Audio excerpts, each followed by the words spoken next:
Thank you for joining us on our Journey telecast. I'm Bob Glaze, President of Southwest Radio Church and General Manager. With me is Pastor Larry Spargimino. One of the signs that we are living in the last days is science and technology. What the prophetic scriptures speak about could not come to pass if it were not for science and technology. The book of Revelation speaks about wars of such a magnitude that the whole planet is involved. How could that be in the absence of science and technology that has made weapons of mass destruction possible? Before modern weaponry, there could have been hundreds of thousands of wars. They may have been raging in one valley or in one island, but they were confined to a small geographical area. Today, war could lead to a worldwide disaster. One individual, one national leader, could launch a war of such magnitude that millions of people would be affected. These wars would also affect crops and the food supply. Weather systems could be dramatically altered. The oceans could become polluted. In Daniel 12, verse 4, the Bible tells us that many shall run to and fro, and knowledge shall be increased. Do you realize that the total store of human knowledge is now doubling every 8 years? 80% of all scientists who ever lived are alive today. Every minute, 2,000 pages are added to man's scientific knowledge. The scientific material produced in one day would take one person 5 years to read. Daniel 12:4 also says, many are running to and fro. Look at the modern city during rush hour. Many are rushing to and fro. In addition, many people are traveling great distances today. Airline travel is relatively simple and cheap, and we are traveling faster than ever before. For thousands of years, people didn't travel much faster than 30 miles per hour. Then in the 19th century, the steam locomotive was invented. People could now travel 50, 60, or more miles per hour. In the 20th century, military aircraft were going 400, 500, and 600 miles per hour. Space vehicles are zooming through space at speeds up to 18,000 miles per hour. There are the various periods of times and eras which historians have marked out. There are the Dark Ages. There are the Middle Ages. There is the Renaissance and the Enlightenment. We're now living in the human era. However, the human era is about to end. Machines are about to take over. Will robots and computers take over the planet Earth? Will man create robots that are smarter than people? And if we do, what happens if these super intelligent robots think that human beings are the source of all of the world's problems, pollution, war, and crime? Will humans be exterminated to save the planet, or, to use computer language, will humans be deleted? Jakub Marian is a 28-year-old Czech linguist, mathematician, and artist. When he was a child, he was fascinated by the idea that someday we will be able to construct computers that will be smarter than people. When he was a teenager, he created a little chatbot, a program with which you can chat. He even developed a mood system for it, which would cause the chatbot to vary the response it made, based on whether the user was friendly or unfriendly. It could even detect sentiments of belligerence and anger. Some optimists have said, well, don't worry. Computers will never be smarter than humans because a computer can only do what a programmer teaches them to do. And a programmer can't teach them to be smarter than the programmer. However, computer scientists have come up with a perfect answer. They will program computers to learn. Will it happen? According to futurist Ray Kurzweil, the decision is ours to make. Some have already made that decision. Kurzweil believes that singularity will be reached in the year 2045. That's when there will be a parity between humans and computers. What will happen after that is anybody's guess. Many of us will still be alive in 2045. According to Kurzweil, robots will be able to joke, beat us at chess, and even flirt. Are you ready? Since around 1950, there has been a stranger in our homes that is controlling our thinking. Yes, a stranger who doesn't seem to respect any boundaries. This stranger sometimes says bad things, but he is rarely confronted. Many of our fathers ruled their homes with strong moral convictions, but this stranger has brought alcohol into the home. He has brought cigarettes into the home. He has brought lewdness into the home. He has encouraged our teenagers to wear a style of clothing that we don't approve of. Many of our fathers never said a bad word, and our fathers taught his children to never say a bad word. But this stranger often uses a lot of bad words. This stranger talks freely about sex. His comments are sometimes blatant, sometimes suggestive, and always embarrassing to Mom. Who is this stranger? Most people just casually call him the TV. He has taken over the American household. He has brought liberalism, atheism, and moral rebellion into our homes. Yes, we are no longer in the day of man. We are moving into the day of the machine. Science, technology, and prophecy all converge in the military and in the terrifying weapons that are now being produced. Some of them are allegedly non-lethal, but they are mind-altering and can bring about a dramatic transformation in human personality. DARPA, that is the Defense Advanced Research Projects Agency, has produced what it calls the Voice of God. It is a psychological warfare tool.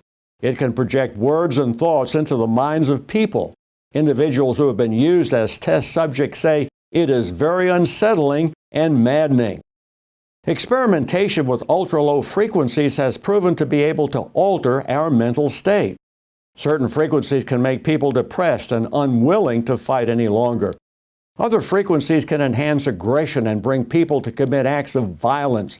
Humans can be controlled to the point that they do what they would not normally do. DARPA is also seeking to develop super soldiers. These are artificially enhanced human beings who can endure great pain, heal quickly, run faster, shoot better, and lift unbelievably heavy loads. These are supposedly desired outcomes that will give enhanced humans the edge against enemy troops. It is claimed that HAARP is the devil's weapon. HAARP stands for High Frequency Active Auroral Research Program. It has the potential for weaponizing weather. It can cause droughts or floods, thus crippling a nation. It causes buzzing sounds that people think they hear. Several years ago, individuals in the four corners of the U.S. said they heard a low-frequency hum. It was attributed to HAARP. HAARP allegedly can alter human personality and trigger earthquakes.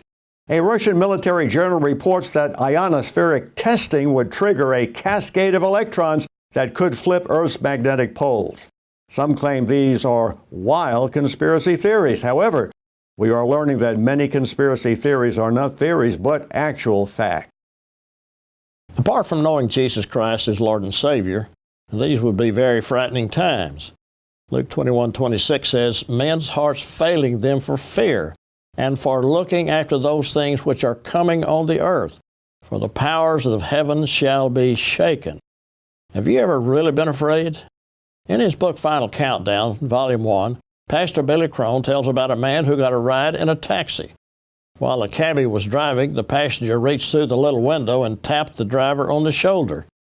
The driver almost had a heart attack.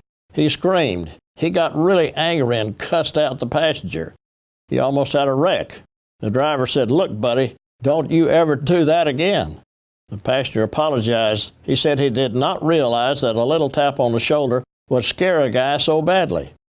The driver said, "Listen, it's not your fault, but today is my first day as a taxicab driver. For the last 25 years, I've been driving a hearse.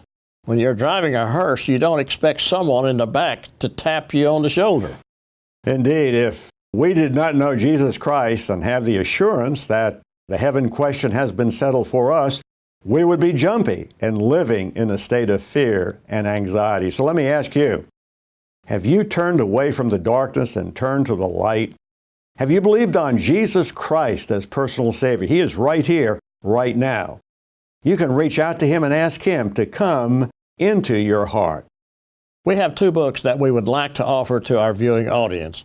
One is Pastor Billy Crone's The Final Countdown, Volume 1.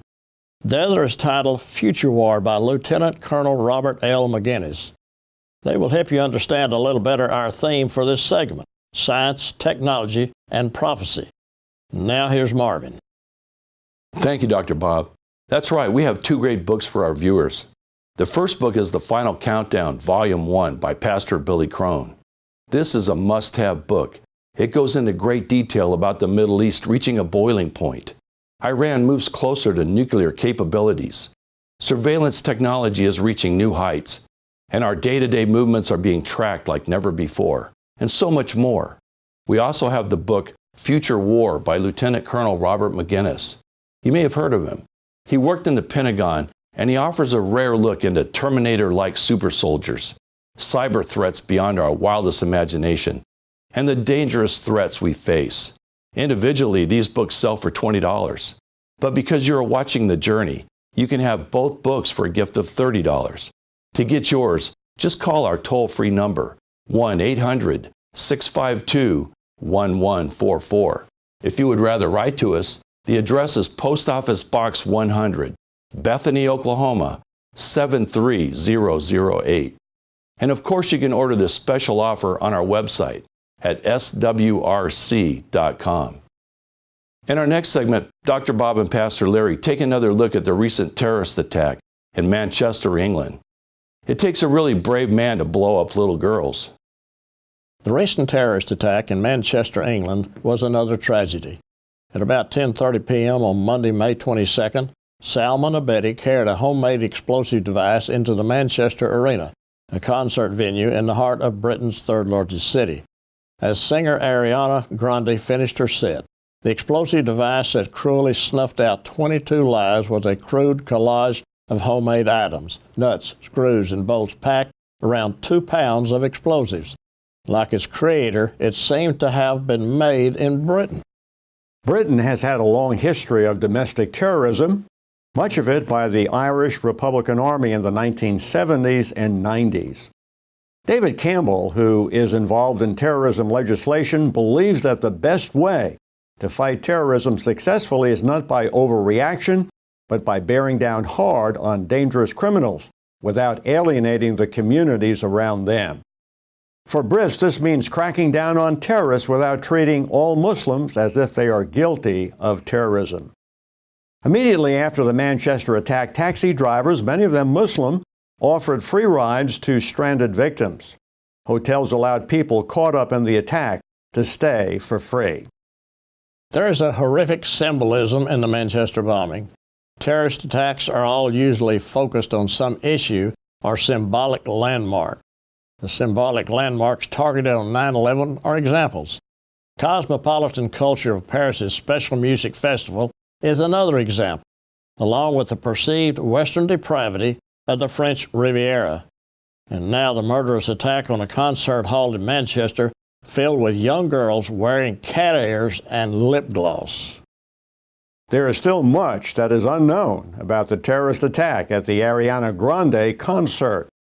But many analysts believe that the suicide mission for which ISIS has claimed responsibility was also an attack on Western girlhood.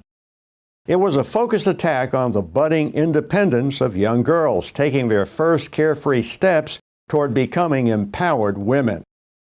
They were expressing that through music, expressing themselves in a way that is not directly related to their parents. Music creates a social experience that is outside of their family for the first time. This is something that jihadists will not tolerate. These were girls who were on their way to becoming dangerous women. We wonder, however, if the Brits are being realistic and are aware of the danger they really face. One of ISIS's Hall of Famers was the executioner Mohammed Enwazi, nicknamed Jihadi John. He was taken out by an American drone strike in 2015. During the 2016 presidential campaign, Donald Trump said that parts of London had become so radicalized that the police are afraid for their own lives. The mayor at that time was Boris Johnson, who said that Trump's claim was utter nonsense. In January 2015, Fox commentator and well-known researcher on Islamic extremism said that Birmingham, not very far from Manchester, had become totally Muslim, where non-Muslims simply could not go.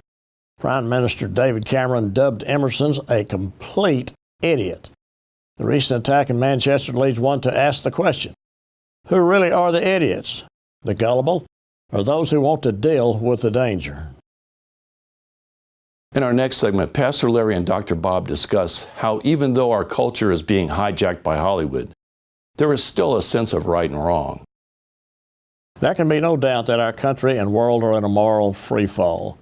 With the pervading belief that there are no moral absolutes, any behavior is now regarded as legitimate. The 10 Commandments are now the 10 suggestions. Studies have shown that bombarding young people and adults with movies and music that focus on drugs, partying, and promiscuity is really not that healthy. A study published by the American Psychological Association in 2003 found that songs with violent lyrics increase aggression-related thoughts and emotions. In 2009, a policy statement published by the American Academy of Pediatrics entitled Impact of Music, Music Lyrics, and Music Videos on Children and Youth summarizes the issue quite well, and I quote it. A teenager's preference for certain kinds of music could be correlated with certain behaviors, close quotes. These statements and studies are not in short supply, yet many in Hollywood and those in the music industry simply don't seem to care. Whether they like it or not, Beyoncé and Miley Cyrus and many others are role models. Young people are watching their every move. The American Academy of Pediatrics released some statistics that raise additional red flags. In a 2010 document, it reported that more than 75% of primetime programs contain sexual content. Yet only 14% mention any risk or responsibilities related to the behaviors being viewed by audiences. How should we react to this seemingly overwhelming flood of confusion? Should we flee or should we fight? Should we build the proverbial bunker and hunker down, or should we engage the culture? Commentator Sean Hannity wrote the preface to Billy Hallowell's new book, Fault Line. Hannity said the book challenges conservatives and Christians alike not to retreat from the public arena. It implores readers to enter the public sector as producers, actors, journalists, and professors to engage the culture. We must take definitive steps to ensure that our voices are heard among the static. There are some Christian organizations and businesses who are doing just that, ensuring that their voices are heard among the static.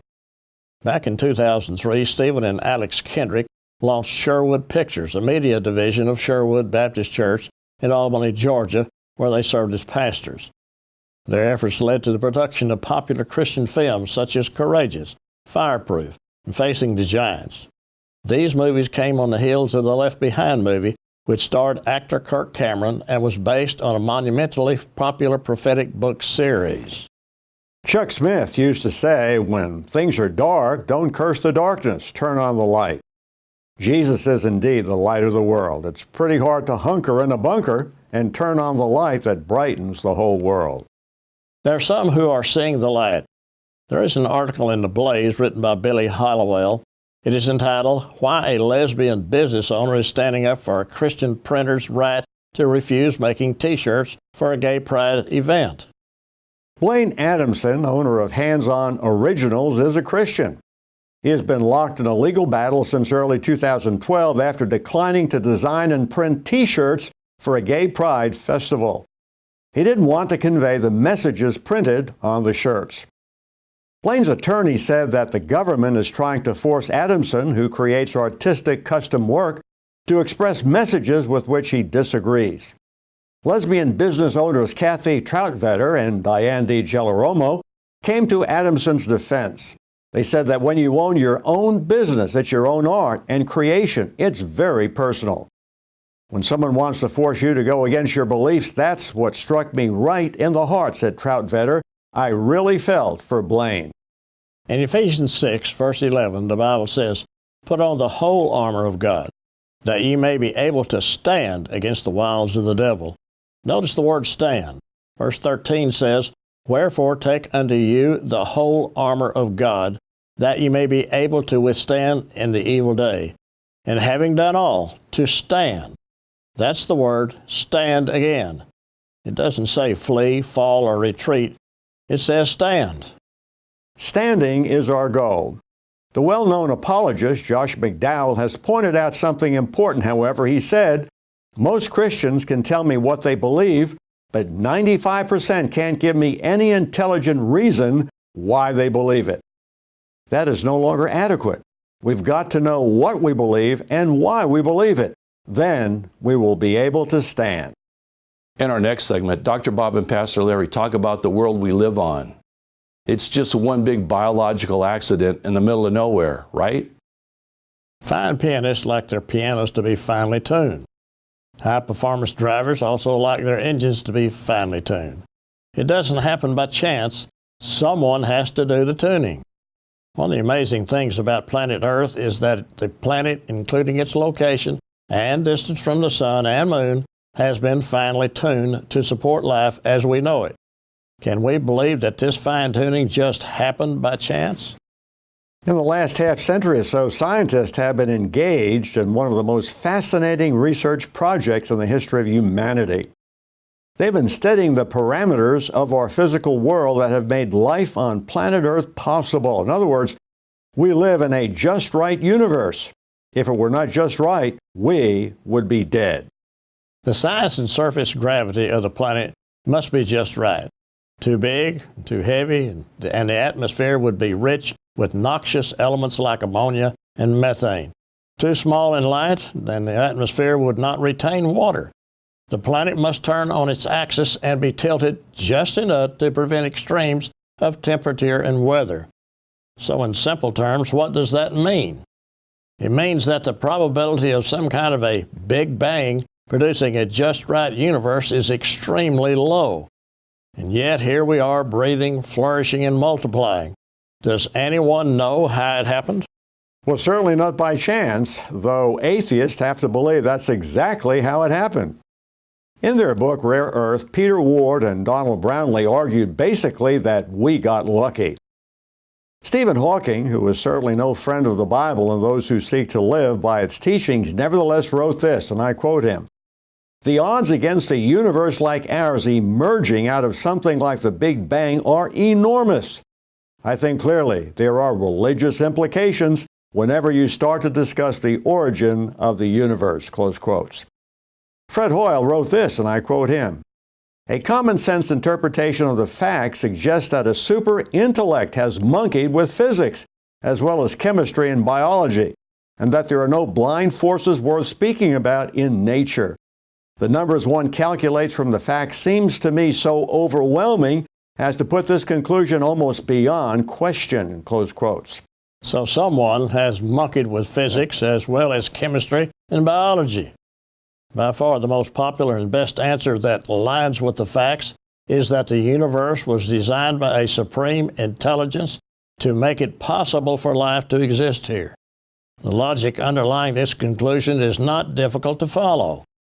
That the universe is arranged in a highly specific fashion to make it possible for life to exist is entailed in the very concept of a creator God. A scientific study produces just the sort of evidence one would expect if one believes in God. In this next segment, Pastor Larry and Dr. Bob talk about two women you probably never heard of. We think you'll remember them, though. Life presents us with a series of contrasts, good and evil, rich and poor. Contrasts are often good examples and challenge us to make a choice. The life and death of two women, one a Palestinian terrorist and the other a Polish freedom worker in the Warsaw Ghetto, are a dramatic case in point. Let's start with the Palestinian terrorist. Her name is Dalal Mughrabi. She took part in the 1978 Coastal Road massacre. Mughrabi and several other Fatah terrorists landed on a beach near Tel Aviv, hijacked a bus and killed 38 civilians, 13 of them children. The attack wounded over 70. There's a women's center in the Palestinian territories named after Dalal Mughrabi. The town of Burqa has been under international pressure to drop Mughrabi's name from the center. International backers pulled their support and lambasted the Palestinians for glorifying terrorism. The UN also withdrew its support for the center because of the offensive name. The Burqa Town Council, however, has recently issued a statement that it has no intention of caving into the international pressure and changing the name of the center. The town council denied that Mughrabi was a terrorist. They described Dalal Mughrabi as a hero, a perfect model for Palestinian women. The council said the name was chosen to commemorate a Palestinian hero who sacrificed herself for the country and therefore They have no intention to change its name regardless of the price. Now let's travel back in time to 1943, to Poland, to the infamous Warsaw Ghetto. When Hitler built the Warsaw Ghetto and herded 500,000 Polish Jews behind its walls to await liquidation, a young Polish woman by the name of Irena Sendler rescued 2,500 children. She found the children safe hiding places and found non-Jewish families to adopt them. For Irena Sendler, who was also a young mother, persuading parents to part with their children was in itself a difficult task. Finding families willing to shelter the children and thereby willing to risk their lives if the Nazis ever found out was also not easy. Sendler's achievements of bravery and rescue went unnoticed for many years. Then the story was uncovered by 4 young students at Uniontown High School in Kansas, USA.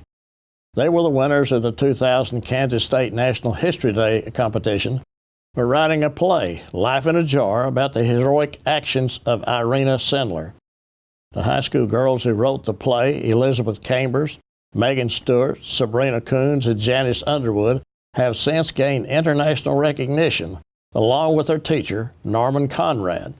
The play was popularized by National Public Radio, C-SPAN, and CBS, and have brought Irena Sendler's story to a wider public. Irena Sendler won the 2003 Jan Karski Award for Valor and Courage.